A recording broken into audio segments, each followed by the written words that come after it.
तो दोस्तों, क्योंकि सांस भी कभी बहू थी के आज के एपिसोड की शुरुआत एक रेस्ट स्टॉप से होती है। गायत्री सबको रेस्टोरेंट में अंदर भेजकर वॉशरूम की तरफ जाने की बात कहती है, तो तुलसी भी कहती है कि वो भी साथ चलेगी। तो दोनों फिर वहां से चली जाती हैं। दूसरी तरफ देव फोन पर दोस्तों से बात करते हुए सिगरेट पीने की कोशिश करता है। तभी इतने में नॉयना उसे पकड़ लेती है। तो देव बहाना बनाता है कि वो तो सिर्फ ट्राई कर रहा था, लेकिन नॉयना उसे डांटने के बजाय कूल आंटी बनकर कहती है कि आज के जमाने में यह फैशन है, तो बस लिमिट में रहकर पीना। तो ये सुनकर देव खुश होकर वहां से चला जाता है, लेकिन ये सब ऋतिक देख लेता है। वो नॉयना पर भड़क उठता है। ऋतिक इल्जाम लगाता है कि नॉयना कभी पैसे देकर तो कभी काम से छुट्टी देकर देव को बिगाड़ रही है और गलत आदतों को बढ़ावा दे रही है। तो नॉयना लापरवाही से कहती है कि देव अभी बच्चा है, मजे करने की उम्र है उसकी। ऋतिक उसको याद दिलाता है कि वो छोटा नहीं है, क्योंकि उसकी उम्र में तो वो खुद बिजनेस संभाल रहा था। तभी इतने में मिताली वहां आकर ऋतिक को करारा जवाब देती है। वो ताना मारती है कि ऋतिक ने बिजनेस संभाला नहीं बल्कि डुबोया है।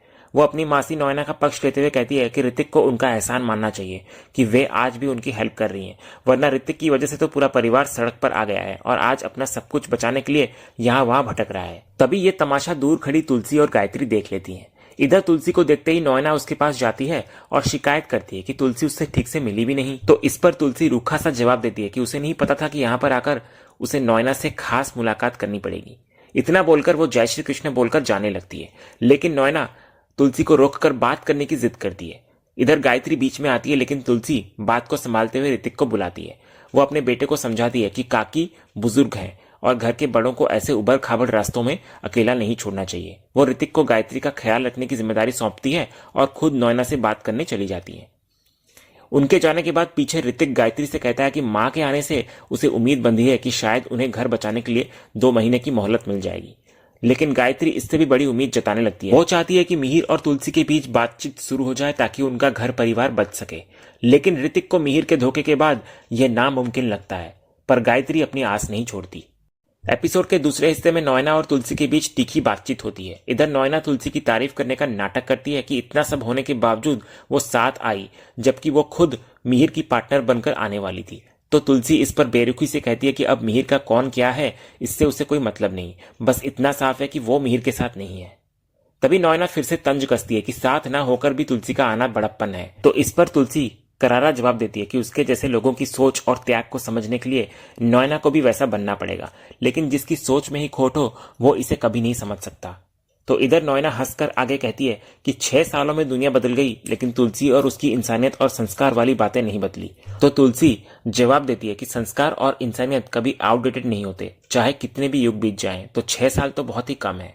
जब नॉयना फिर पूछती है कि क्या तुलसी उसे अपना दुश्मन मानती है, तो तुलसी उसे उसकी औकात याद दिलाती है। वो कहती है कि उसके दोस्त और दुश्मन का एक स्टैंडर्ड होता है और नॉयना उस लायक भी नहीं है। इसके बाद नॉयना फिर उकसाती है कि वो तुलसी के पति की जिंदगी में है फिर भी दुश्मन नहीं है। तो तुलसी कहती है कि जिस दिन नॉयना आई उसी दिन से मिहिर उसका पति नहीं रहा। तो नॉयना फिर याद दिलाती है कि टेक्निकली मिहिर अब भी उसका पति है। तो इधर तुलसी मानती है कि इसी टेक्निकलिटी की वजह से वो आज यहाँ पर है, वरना वो कभी नहीं आती।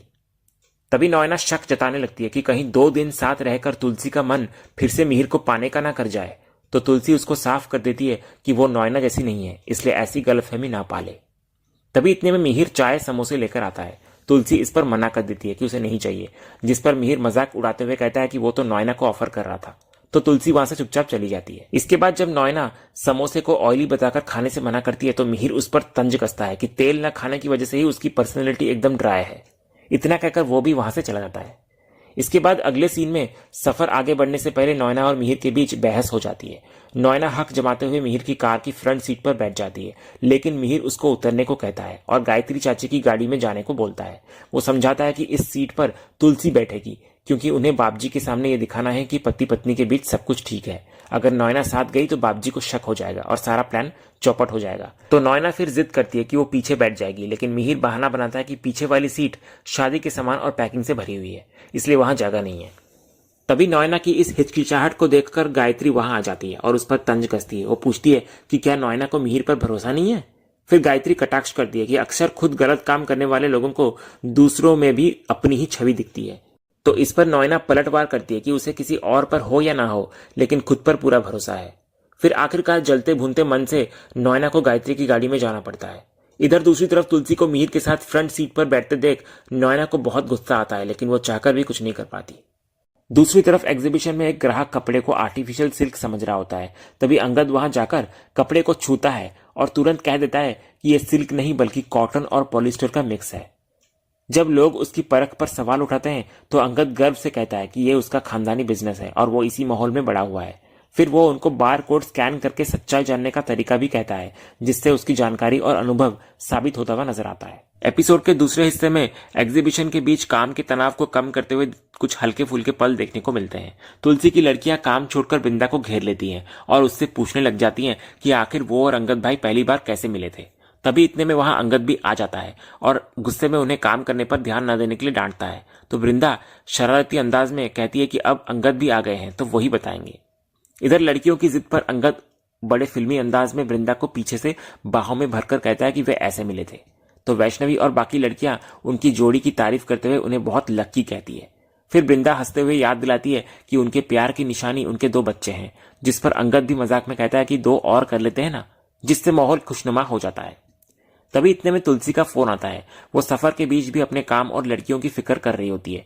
तो अंगद फोन लेकर अपनी मां से शिकायत करता है कि उनकी शेरनी बहू और ये 4 बिल्लियां उसे बहुत परेशान कर रही हैं। फिर वृंदा तुलसी को आश्वस्त करती है कि सब कुछ ठीक है।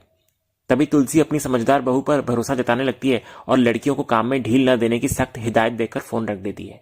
इधर फोन कटते ही कार में मिहिर तुलसी पर तंज कसना शुरू करता है। वो कहता है कि तुलसी एक अच्छी बिजनेस वुमेन बन गई है, लेकिन नोएना की बात ही कुछ और है। वो हार्ड कोर प्रोफेशनल है और बिजनेस में उसका कोई हाथ नहीं पकड़ सकता। फिर मिहिर जानबूझकर तुलसी को जलाने की कोशिश करता है कि उसके और नोएना के बीच तगड़ा मुकाबला होगा। इधर तुलसी पहले तो चुप रहती है, लेकिन जब मिहिर हद पार करता है तो वो उसे करारा जवाब देती है। वो कहती है कि उसका मुकाबला सिर्फ खुद से है, किसी और से नहीं। इसके बाद जब मिहिर पूछता है कि क्या वो नोएना को अपना कंपटीशन नहीं मानती, तो तुलसी कहती है कि इस गाड़ी में बैठना उसकी मजबूरी है, लेकिन मिहिर से फालतू बातें करना नहीं। तो इस जवाब से मिहिर का मुंह बंद हो जाता है। इसके बाद मिहिर अपनी कार में जानबूझकर वही रोमांटिक गाना बजाता है जो उसने कभी तुलसी के लिए गाया था। ये धुन सुनते ही दोनों पुराने सुनहरे पलों में खो जाते हैं। दूसरी तरफ इत्तेफाक से यही गाना गायत्री वाली गाड़ी में भी बज रहा होता है। तभी शोभा खुशी से याद करती है कि यह गाना पापा ने माँ के लिए उनकी 38वीं वेडिंग एनिवर्सरी पर गाया था। वो उस रोमांटिक माहौल की तारीफ करती है, लेकिन ये सब आगे बैठी नोएना को बर्दाश्त नहीं होता। वो गुस्से में झल्लाकर म्यूजिक सिस्टम बंद कर देती है। शोभा के पूछने पर गायत्री तंज कसती है कि नोएना को यह गाना कैसे पसंद आएगा, आखिर ये मिहिर और तुलसी का गाना जो है। उसके बाद गायत्री नोएना को बोलती है कि अब वो एक गाना बर्दाश्त नहीं कर पा रही है तो सूरत में मिहिर और तुलसी को पति पत्नी की तरह साथ रहते देख कैसे बर्दाश्त कर पाएगी। तो नोएना इसे सिर्फ नाटक बताती है, लेकिन गायत्री पलटवार करती है कि नाटक में ही सही, लेकिन वे पति पत्नी तो बनेंगे ना। दूसरी तरफ मुंबई में वैष्णवी और लड़कियां वृंदा के घर से जाने लगती हैं।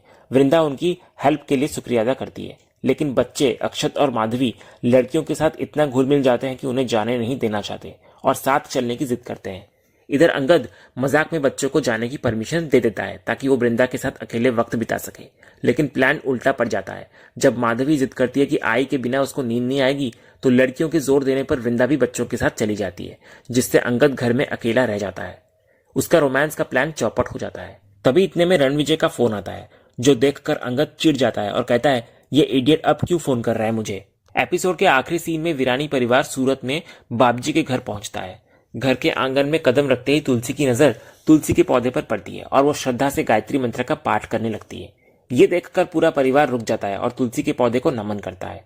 इसके बाद मंत्रोच्चार की आवाज सुनकर बाबजी के घर वाले भी बाहर आ जाते हैं और इस भक्ति भाव को देखकर प्रसन्न होते हैं। तभी इतने में नोएना और सुचित्रा बिना किसी परवाह के, बिना रुके और बिना नमन किए सीधे अंदर की तरफ बढ़ने लग जाती हैं। तभी बाबजी उन्हें रोकते हैं और नोएना से पूछते हैं कि वे कौन हैं। तो नोएना खुद को वीरानी परिवार के करीबी के तौर पर नोएना साराभाई बताती है, लेकिन बाबजी उसको फटकार लगाते हैं। वे कहते हैं कि अगर वो सच में वीरानी परिवार जैसी होती तो ये अनर्थ न करती। फिर बाबजी कड़े शब्दों में कहते हैं कि नोएना को तुलसी की कदर नहीं है और उसने तुलसी को इज्जत न देकर अपमान किया है। वे बताते हैं कि तुलसी का मान सबसे ऊपर है और उसके आगे सबको झुकना पड़ता है। ये सुनकर वीरानी परिवार के रोंगटे खड़े हो जाते हैं। उन्हें लगता है कि बाबजी उनकी बहू तुलसी की बात कर रहे हैं। इसके बाद बाबजी नोएना को हुक्म देते हैं कि वो तुरंत जाकर सिर झुकाकर तुलसी से माफी मांगे, क्योंकि उसने मर्यादा तोड़ी है। तो इधर नोएना ये सुनकर हक्की बक्की रह जाती है, जबकि असल में बाबजी का इशारा आंगन में लगे तुलसी के पौधे की ओर था, जिसको नोएना ने नजरअंदाज कर दिया था। तो इस बड़ी गलतफहमी और तनावपूर्ण माहौल वाले सीन के साथ आज का ये एपिसोड यहीं खत्म होता है। तो दोस्तों, आज का ये वीडियो आपको कैसा लगा कमेंट के माध्यम से हमें जरूर कहिएगा, और कमेंट में हाइप करना भी मत भूलिएगा, और वीडियो को लाइक शेयर सब्सक्राइब करना भी मत भूलिएगा, ताकि ऐसे ही रोज लेटेस्ट एपिसोड के अपडेट्स आप हमारे इस चैनल पर पा सकें। तो मिलते हैं हम एक नए एपिसोड के रिव्यू में, तब तक के लिए नमस्कार।